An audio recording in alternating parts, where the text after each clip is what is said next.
Hello and welcome to another show and tell session from the Dutch Game Garden incubation program. Today we are talking to JP van Seventer and he's going to tell us something about DISC. JP, thank you for joining us once again.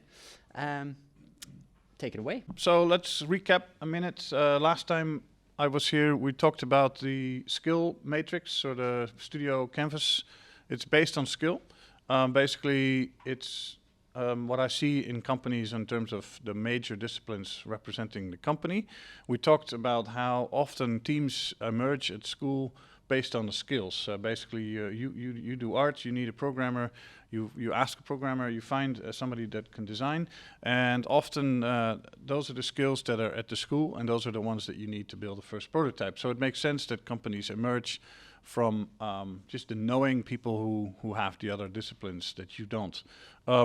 If that's the only way you look at the company, you're missing a whole big part. Today we're going to talk about personality, and personality is a whole different dimension, something that's often neglected, especially with young emerging companies.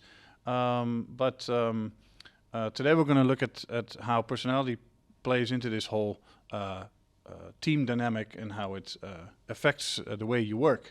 With the skill, with the Game Studio Canvas, we noticed that there was also one discipline, one area missing, like the business administration, often the sense of entrepreneurship, but also who manages the company and who spends time on all the tasks that are related to business are often missing. Today we're going to look also at personalities and see if there is personality characteristics that may be missing in your team or overrepresented, and we're going to talk about that a little bit today. As I mentioned the last time in my presentation on introduction, when we measured the success of the first 20 games companies that we helped back in 2014, we did this test. We looked at 20 companies. We defined success by having companies turning over enough money on an annual basis to the amount of 100,000 euros per founder. So if there was 3,000 founders, we're talking about 300,000 euros or more on an annual basis. That was defined by success, and we looked at the teams, and we looked at the performance, and we found that we had 6 success companies, and we looked at the founders' DNA, and we noticed that of the five of the 6 companies that were so successful had the exact same team that they started with as when they reached that success, which means it was stable in some way. There was no founder issues. Most of the other, you see a lot of company founders changed. It has to do with, discovering that maybe the partners you started with are not the right ones for you. I've seen a lot of trouble and issues in companies just between founders in the first few years. So what makes a good team? I think founders are often picked by skill and maybe some friendships, but people start really getting to know each other when they start working together as a company. And that's when personality comes into play, things that you didn't know about each other that show up, and you have to deal with that. But now we're going to talk about personality. Now there's about 150 tests out there to help you figure out who you are and what you're good at and what is your personality. Personality tests are often it's very important, are more focused on basically the way you were born or who you are, not on how good you are at certain skills. So the good thing about it is it tries to give you a sense of insight into who are you and how do you respond to your environment. I picked this one. I really like this model. Model's been around for 50 years. It's been tested a lot. It sort of talks about 4 main categories of people. Before I go on to this, I don't want you to look at this as putting a box around you. I believe I don't know how many billion people we have now on the earth, 2.6, 3, whatever, 7, I don't know, keeps growing. I'm convinced that everyone is unique. I am fully convinced of that. So I'm not trying to diminish our value as people by putting a test on any of us. But I do believe that it's useful to categorize behavior to give us insight into ourselves and in the way we respond to others. I also think that these tests are mostly useful in teams, in how you connect to others. So I've had people in the past be very skeptical because they felt boxed in or anything like that. I don't think that's the way you should look at it. I think you should look at this as a tool that's useful to give you a little insight into yourselves and others. It also has nothing to do with skill. It's really about, who you are. This model has been developed figuring out if you take 4 main categories, how do you typify them? So here's a more detailed model expression. It talks about the dominant person. It talks about the influencing person, the cautious person, and the steady person. And as you can see by the numbers, it actually can be broken down in even more 5 types per main area. And it has to do with the way they get to this score you guys have filled in a simple version. The one that I really recommend is a very much more deep and complex model. And it asks you a lot of questions to figure out what profile you are, but it talks about the way you perceive your environment and also the way you respond to your environment. And it has a lot to do with behavior. I think the main breakdown here is the top 2 are in the assertive category, and the bottom 2 are in the non-assertive category. That means that those are people who seek more harmony rather than conflict and change. And it's down the middle. You can also break it down in stressful and non-stressful. So dominant, they tend to seek the stressful. They like that. They like the stressful environment, and the non-stressful is sort of more the category down the middle. Now the good news is we need all 4. We need all 4 types to have a successful team, or at least this behavior within the team. If it's only 2 of you, or even 1, like Dan, he's probably perfectly balanced across those 4 patterns in the center. I went through a whole training. I'm actually a licensed DISC trainer. My wife actually put me onto this. She works and does this with kids. She believes that if children know better who they are when they're like age 8, 9, 10, 11, they will be more stable going into high school. I think that's quite cool because this model is actually developed for adults, but she has developed a whole model for kids. I also realized that this kind of thinking, this kind of process, a lot of you have never had a test. Maybe some of you have had a Myers-Briggs test, which is also a very common one. It has the same purpose. It's a total different model, but it has the same purpose, is to help you understand yourself better.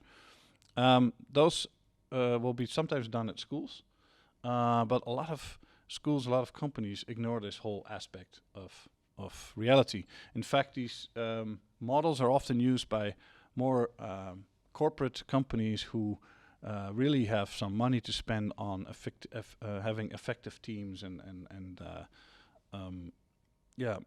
figuring out that helping people understand who they are, and also the staff wants to understand what the makeup is of their team. So this, I would say, is very much of on a professional level, but I wish it was applied more, even in school, even in high school or even elementary school. It taught me a lot about myself. I personally, example JP, where do I score on this? Well, I've taken the test now 3 times in my life, and I always end up somewhere in the I and D combination. So I think I am like a 2114 or 124. I don't know. I always end up being in the upper quadrant, and I sort of jump between I and D. So I'm an ID combination. That means that I think my preferred model is influencing. I like to inspire. I like to influence. I don't necessarily prefer stress, but if I'm in a team where no action is taken, no decisions are made, nobody's taking the role of leadership, that's when I step into a D role, because I think somebody should do it. So and in my testing, I have always ended up sort of on that scale. Now, my test results have differed at times because I took them. I also have a slightly personally bipolar nature. So certain times of the year I'm much more on fire, and other times of the year I'm much more sort of like more than the average. So I think every person has that, but I think some people have this amplitude, and I think I have a little more of a this amplitude. Just a quick question regarding that. Does it matter for you when you take the test? Depending on which amplitude part I am, the result does differ. So that also gives you a bit of a clue. It's not an exact science, but it puts you somewhere in an area. And I know that this is, I'm sort of in that upper ID quadrants, those two quadrants. I know that I'm not cautious, and I'm also not steady. So I'm less good at producing solid long-term results. I used to be a 3D artist, but I did that for 7 years. But it required me to be a lot more in the C and S category on the long term. And I kind of lost patience with that. And the people around me were much better at doing that task at a deeper level for a long time and really going into the details. And as you guys have known, 3D graphics have really grown in complexity. You have to imagine when I was starting in 3D, it was 1997. So a character model was maybe 200 polygons max. Right now we're up to, endless polygons, but also normal mapping and all this other stuff. So to create a character now is a whole different story than it was 20 years ago. So, and I think to get to that level, I would have to push myself more into the cautious and steady production mode, which doesn't fit my personality as well. So I discovered as time went on that I was much better at connecting people, jumping around, inspiring people, changing people's minds about something, changing management opinion about something. I worked in a big company where we worked with 3 teams. It was a total of 100 people, and we worked on a product for 8 months, and all of a sudden it was cancelled without the management ever seeing it. So I was the kind of guy that would jump up and create a presentation and try and inspire management to take another look at the product. That's typically influencing behavior. So yeah, you have to sort of discover who you are and where you are. What if everything is balanced? That's a good question. If that's you, it probably means, I mean, we know that if there's no extremes, then in balance, there probably is compromise on all 4 areas. So in some ways that's good. It probably means that you get along with everybody. But you may need more dominance for a certain task than you naturally have. So that means that you need to know that about yourself. And also, the theory behind this assumes that it's possible to change your behavior, to develop more dominance and develop more influence, or develop more cautious and steady. If I were to work for myself, I would need to develop those bottom ones. Otherwise, I'll never get anything done. If I say work for myself and I become a consultant and I have to write business plans and stuff like that, I would have to learn to do that properly. And I think I could. But I may be more effective in a team of 7 people where I get to excel at the I, for example. So, but I don't think it's a bad thing. It just means it has consequences, and it probably means that you average out more on all those 4 areas. Does it also mean that you can take up any of the roles or any of the personality types needed? It just, I think it causes more effort for me, for example, to act like the bottom half, and that goes for some of you who are more in the steady. You would probably it would be like, for example, for me to get up on a stage and sell something takes me less energy than it would cost some of you. So I think you're always naturally inclined to an area, and the more you stay in that area, the probably less effort it costs you. That's what I would assume. Yeah, yeah. Let me see what the next slide is. Okay. Hey, that's a brilliant question. Why is this important? This is some general statements, also on the put out by the DISC organization that I am licensed with. It increases your self-knowledge. It also helps you how to respond to conflict, what motivates you and what causes you stress, and how you solve problems. Facilitate better teamwork and minimize team conflict. Develop stronger sales skills by identifying and responding customer styles. That's for somebody who does a lot of sales directly. I don't think we're going to be involved that much in the personality types of our players, but if you were to sell to a company, or I think Dan you sell directly to clients, games, concepts, stuff. So it affects how you deal with them. Manage more effectively by understanding the dispositions and priorities of employees and team members, and more self-knowledgeable, well-rounded, and effective leaders.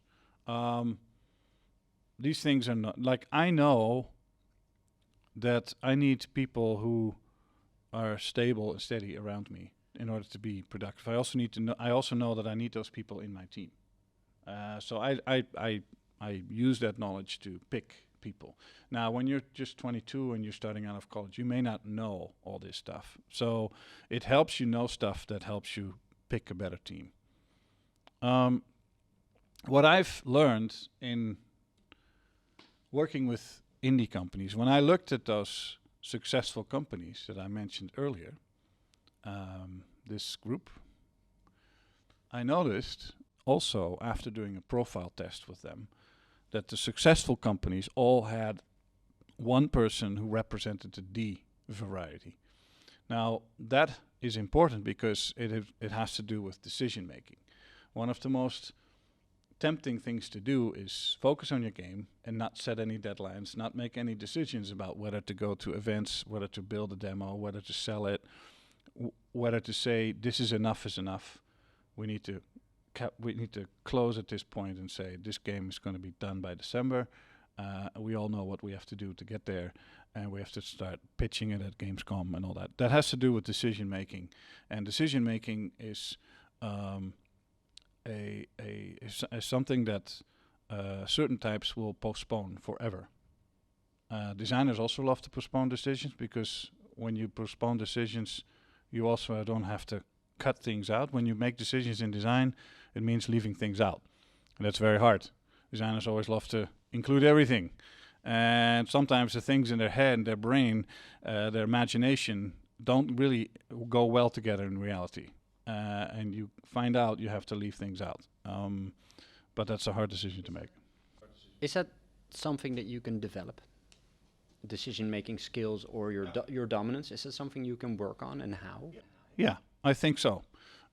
So it's possible for a team. Let's say you have a team that is very big on the steady and cautious level.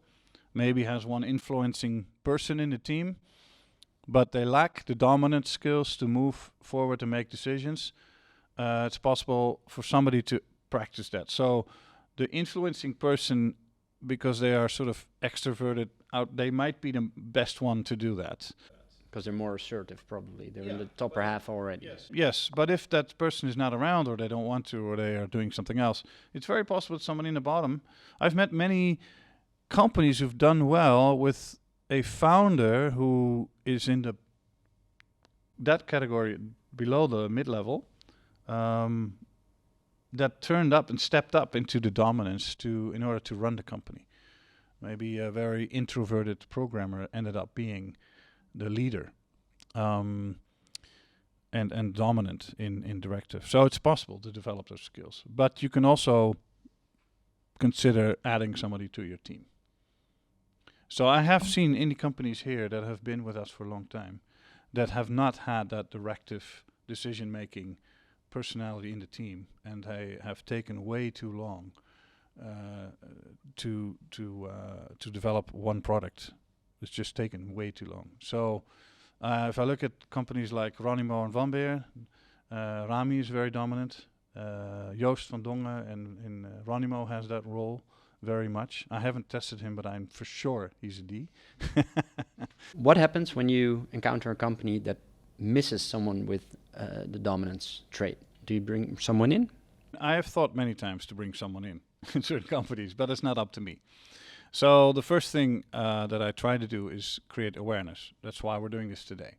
It's important for you to be aware of this tendency, just as much as it's important for you to be aware that you need somebody to focus 80% of the business on the business tasks. So we start with awareness. That's what we do. Now, and I would really like all the teams to evaluate themselves and say, okay, where are we at this level? And then you start a discussion about how to change that. And that could be one person developing more of a certain type behavior, or with the team is growing, you might consider adding somebody. Yeah. But this is always up to the team. The best I can do here is to inspire and inform, and I hope people act accordingly. Yeah. Which of the 4 traits is the easiest to learn? I really don't know, because I think that assumes that there's a neutral type that learns from scratch.